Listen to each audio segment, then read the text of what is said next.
A Bridge Over Troubled Waters, a guide for managing tricky child and teenage behaviours and building strong, resilient and emotionally empowered young adults. Session 1. Intro. What you need to know about what works. This presentation is for parents, caregivers and professionals, especially those who are working with children and teenagers who are stressed and/or distressed, thus causing concern for the adults in their life. These young people may be presenting with antisocial, aggressive, delinquent, defiant and/or disruptive behaviours and attitudes. They may be withdrawing, self-harming or isolating themselves. They may have a diagnosis of oppositional defiance disorder, conduct disorder, attention deficits, hyperactivity, learning issues, depression, anxiety or moodiness. Or you may just be wanting to develop greater understanding of your young person's situation and gain a variety of helpful and proactive strategies to offer your family. If you are a professional, you may just be wanting more tools for the families you work with or for a particular young person who you have concern for. It is hoped that whoever you are, caregiver, parent, family friend, favourite auntie, grandma, granddad, teacher, social worker, counsellor, that the ideas, strategies and processes in this series will help you to gain confidence, skills, harmony, and most of all, help your young person to be the most amazing, resilient, successful and delightful young person they could possibly be. Part 1. What works? Knowing what works to build resilient, strong and emotionally empowered young people. What we know about what works. We know that the earlier the intervention, the more likelihood of appropriate change taking place. Get in early. The earlier the better. Everyone involved with the young person needs to be on the same page. This includes everyone in the house, everyone at school. It also includes family and friends who visit or where you visit. Everyone the young person comes into contact with needs to be on the same page. All interventions should be both age and culturally appropriate for the young person and their family. One size does not fit all. Use these presentations to help you tailor-make an intervention right for you and the people involved. We also know that scared straight and boot camp type style interventions do not work for distressed young people. Interestingly, randomized trials show that there is an actual increase in the risk of crime and other poor behavior together with significant mental health deterioration. We know that interventions, strategies and programs that assist the parent, caregiver and the young person to re-engage, build respect and increase the emotional bank accounts work well. And that is the basis of the strategies and the interventions in this presentation. Did you know that 5 to 10% of children aged 3 to 17 present with conduct problems? That means they are basically acting out in some way that is harmful to them and/or harmful to others. That 5 to 10% of acting out youth will do it in more places than one. Most will act out at home, at school and in public. Some will confine their acting out to just one place. Sadly, however, it must not be assumed that the benefits of managing the problems in one context will automatically transfer to another area. There are no specific medications for the treatment of conduct problems. All research covered to date suggests behavioural interventions are the way to go, especially those where the people around the young person ensure that they are parenting in a competent and integrity-based way, with 100% predictability as to consequences and outcomes for both good and not so good behaviours. And most of all, that the adults are absolutely caring and kind. The key values of parenting. If you want our young people to have good behaviours and good values, then the first step is for them, the young person, to see those behaviours absolutely modelled by as many people around them as possible. So this is not just family. This includes professionals as well: teachers, social workers, counsellors, health professionals, police and the like. So the key values are courage, respect, responsibility, honesty and integrity. We need to demonstrate these values all day and every day with all the young people around us. Your young person needs to see you and the other key people in their lives being these things to themselves, to their partners, to their friends, and most of all, to the young person themselves. Using our wits. Many schools throughout New Zealand and Australia teach wits now for dealing with classroom and playground issues. This technique is actually very useful for the whole family, 5 years old to 95 years old, both in the home and at work, in fact anywhere. So teenagers will definitely cope with it. Model it before you talk to them though. That means you can start the conversation. You saw what I did the other day when I was upset. And instead of going off the deep end at you, I stopped and thought about things for a couple of minutes and then I got back to you. Do you remember? And we sorted something out that suited us both.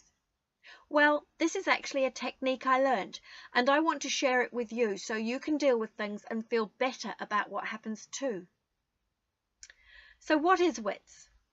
The W stands for walk away. That means leave, to keep you or someone else safe. The I stands for ignore or use an I statement. Act as if nothing has happened. You can bring it up later if you have to.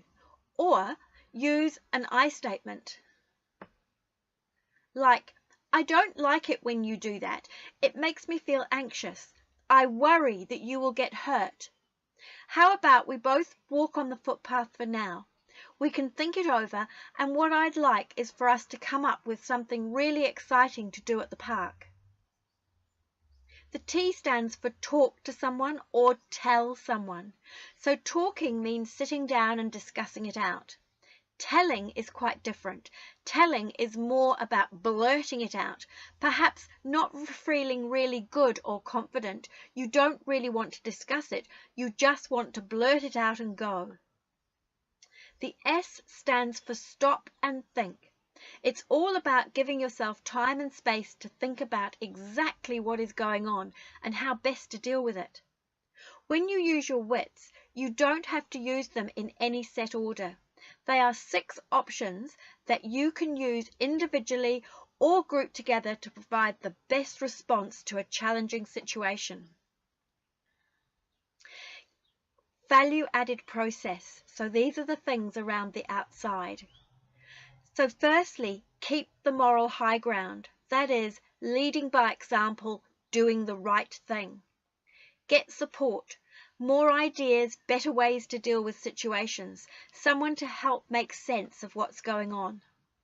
Never keep secrets. Don't buy into secrets. Secrets are yucky, and secrets always do more damage. Support your friend or friends or whoever by going with them to an appropriate person who can really help. And remember, you will have rights too. Learn how to deal with conflict, especially if you are not comfortable with it. Remember, if you want the young person to be able to do these things, then you have to be seen to be doing them too.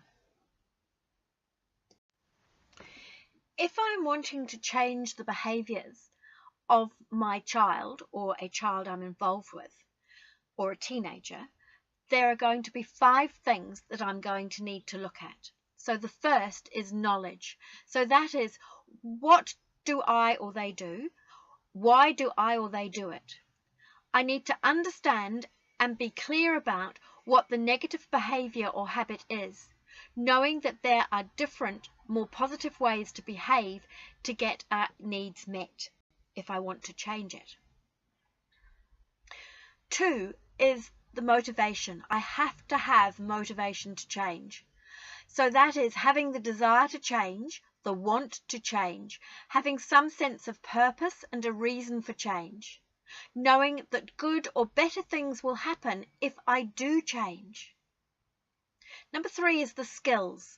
So these are the how to change, the techniques, the ability to strategize and find the right skill for the particular job at hand. Strategies, plans, and contingency plans need to be in place. I may also need to be coached on exactly the behavior, the new behavior that you want me to have. The 4th one is support. So that is the ability to accept and even ask for support and assistance from friends, family, and others. It is about having in place the right role models, the right leadership, etc., so that I can do the job. Number 5 is getting it right. This will spur me on to keep making the change and to try for bigger and even more difficult behavior change further on. It is never going to happen if number 5 doesn't take place. So what we are talking about is changing behaviors. We are interested in changing our own behaviors and reactions, changing our family's behaviors and reactions. It is also about making our communities better places to live for us, our children, our grandchildren, and our friends. Beginning with the end in mind. Whether you are a parent, a caregiver, or a professional, these 6 life aspects should be in your mind's eye with every action and intervention you put in your young person's way. Without engagement in these things being adequately and seriously thought about and included in your young person's self-esteem, mental health is likely to degenerate. These things need talking about in an open and friendly fashion. Again, leading by example is a must. Make sure that you talk in age-appropriate ways and at appropriate times. All young people need assistance from the people who are close and care about them, with understanding what having a sense of purpose and meaning of life is about, how they might help themselves gain employment, having fun and challenging recreational experiences and pursuits that they can gain mastery of, help with making friends and mixing with like-minded people, and also assistance to feel that they are comfortable with their sexual identity. In reality, this is all about feeling loved and nurtured by the adults around them. Part 2. What works? Knowing what works to build resilient, strong, and emotionally empowered young people. Let's start this section with love. Nurturing is the key component to growing resilient, strong, and emotionally empowered young people, and it is unlikely to happen without love. Love for children usually encompasses time, plus understanding, plus effort and attention, plus courage and wisdom to know when to be honest, all bound up with kindness. For when I think I might lose it. The key to dealing with angry, as in acting out young people, is for the adults involved to show appropriate alternative techniques. This is a real toolbox of tricks. 1. Anger rules. Discuss these out with the family. 2. Wits. We'll do more about them shortly. 3. I statements, which are really part of Wits, help us to be clear about how we're feeling and what we want. Parents and professionals need to talk these through with the young people and give them appropriate examples. 4. Problem solving is one of my personal favourites. You have a problem, then let's look at solving it. So incredibly empowering for young people when they see their parents and professionals actually using the tools. So use the tools in front of them. 5. Be nice. It actually works. 6. Think, feel, do. If I want to change what I do, the first thing I have to do is change my thinking. 8. Calming down for adults is an absolute choice. Calming down for a young person is a little trickier, so do it with them. 5BX and XBX are exercise programs. Google them. Great for all ages and the whole family. 9. Manners are vital. 10. Is about values-based discussion. More on this next. 11. Is about having a goal and going for it. It can be the motivation to change or to calm down. 12. Is all about having a support group you can go to help you with anger and problems. 13. Parents and professionals can help young people have a plan for when they are upset and angry. Keep it simple and see if they will use it as a wallpaper on their phones. 15 is my second favourite.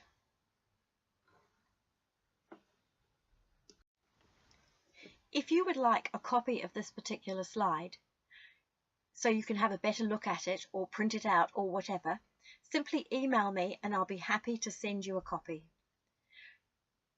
So the email address is all lowercase, joysylvia, JOYSYLVIA 1 @gmail.com.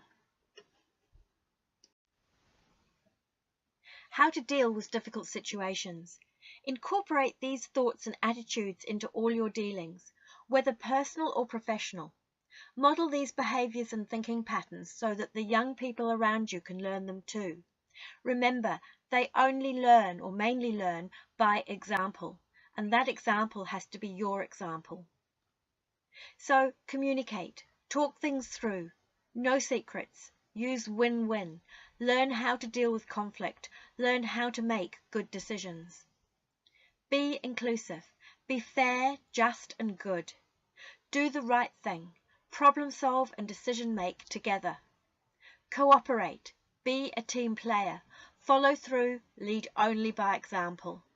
Act on your beliefs, trust, honesty, truth, kindness, respect and always fairness. How do we build resiliency? Resiliency is the ability to bounce back, to be able to have the energy, the drive, the know-how to keep moving forward when we are going through difficult times. Children and teenagers learn resiliency from supportive adults around them. Adults can teach resiliency to children and teenagers by leading by example. If they see you doing these things, they will do them too. So, make sure that your children and teens see that you stay positive and stay focused. They see that sometimes you ask for help. Make sure they know you will always keep trying for the important things in your life and that you will always persevere, especially for them, no matter how hard or rough the going gets. But you will also stick to positive values and kindnesses. Negative stress. What it does. When dealing with young people and their families who have been through trauma, be aware of this information. I strongly advise you to Google and find out whatever you can about trauma-informed services. So let's have a look. Negative stress affects your thinking. It affects your emotions and your emotional responses. It affects the way that you feel physically and the way your body functions and the efficiency with which it operates. It makes us feel confused, powerless, out of control. It affects the way that we behave. We feel confused, powerless and out of control, and then we get into a negative cycle of behaviour. We blob out, we hit the junk food, the booze, we isolate ourselves, we become depressed or more anxious, aggressive or withdraw. We get into unsafe alcohol and or drug use patterns, unsafe sex even. We get into the I don't cares, I can't be bothered attitudes. We're always looking for an argument or sympathy and the like. Or we get into some other style of self-destructive behaviour. So now let's look at how we might deal with it. The 5 basic steps for dealing with stress or burnout, as it is sometimes called, are: 1. Recognise what upsets you. 2. Change the things that you can. If you can't change the situation, then change your attitude. 4. Work at keeping fit and happy. Do things you enjoy, but adhere to the behaviour rules. So let's have a look. Get help to do these 5 things if you need it. Talk to a good friend, a positive friend. See your GP or your GP's nurse. Contact a phone helpline. So those are 3 or 4 things that you can actually do. And then our behaviour rules to keep us safe are: don't do anything that is going to harm you. Don't do anything that is going to harm someone else. Don't do anything that's going to harm the environment.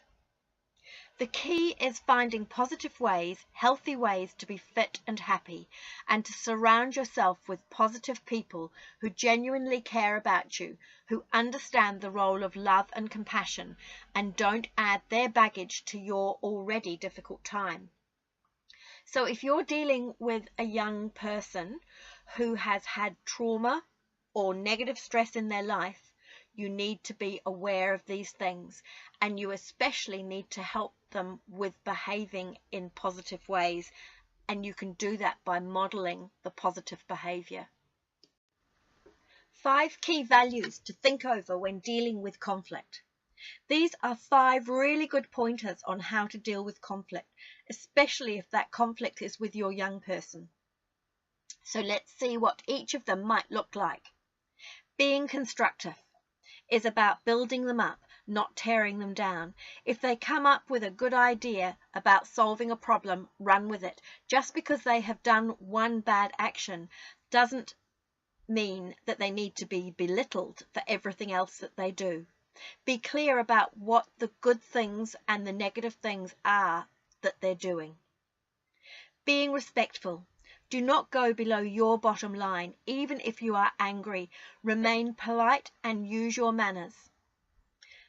Self-improvement. We all have things to learn. Evaluate the experience and look at what you might have done better. Contribution. Make sure you bring your positiveness to the situation. Think, am I fully present? Is there more that I can do to be helpful here? And being effective.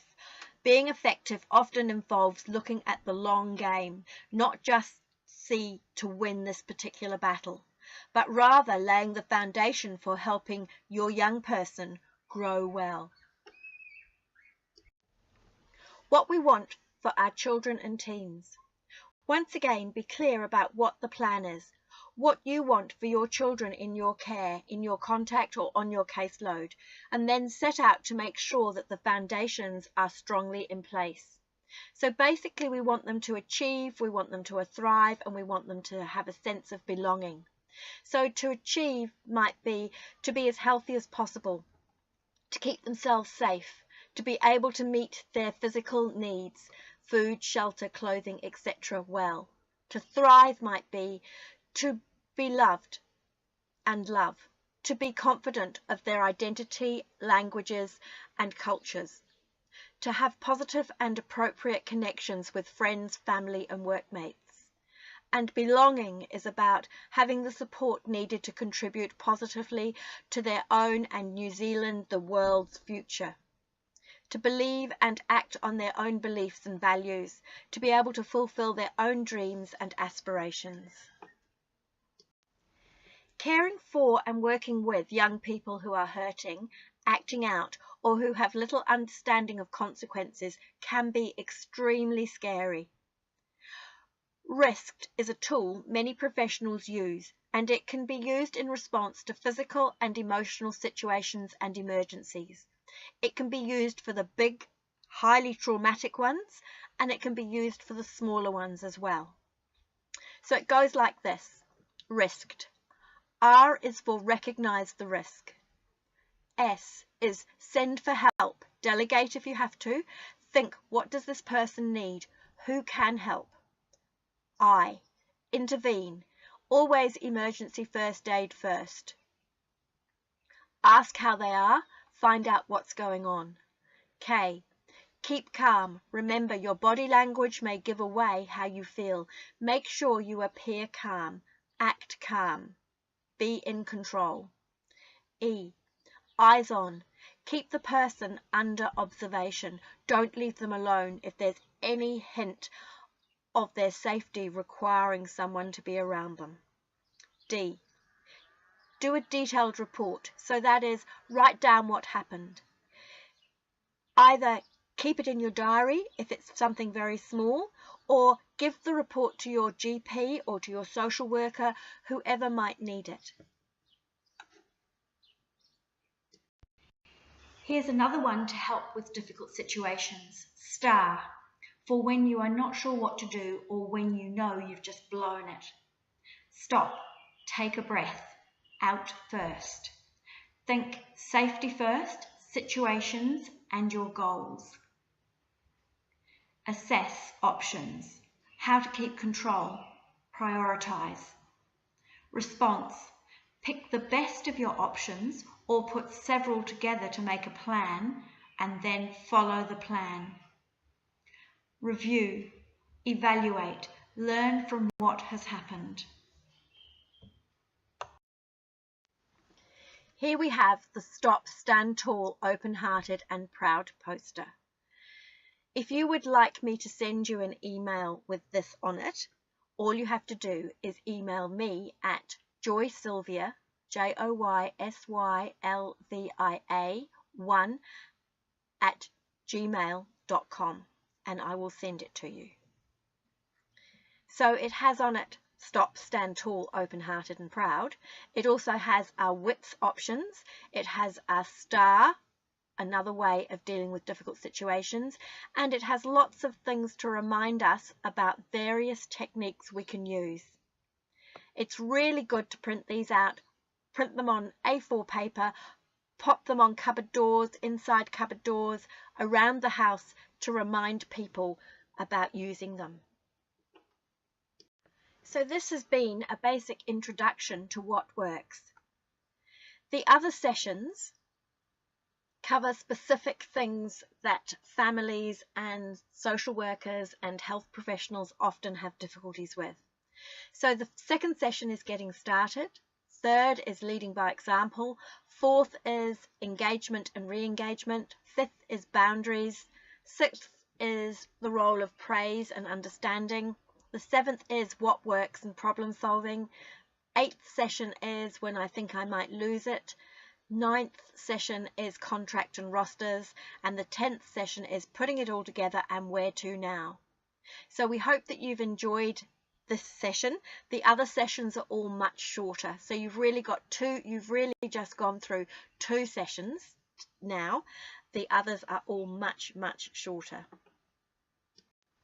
For more information about this program and these sessions, simply check Facebook Joy U Sylvia or email joysylvia1@gmail.com.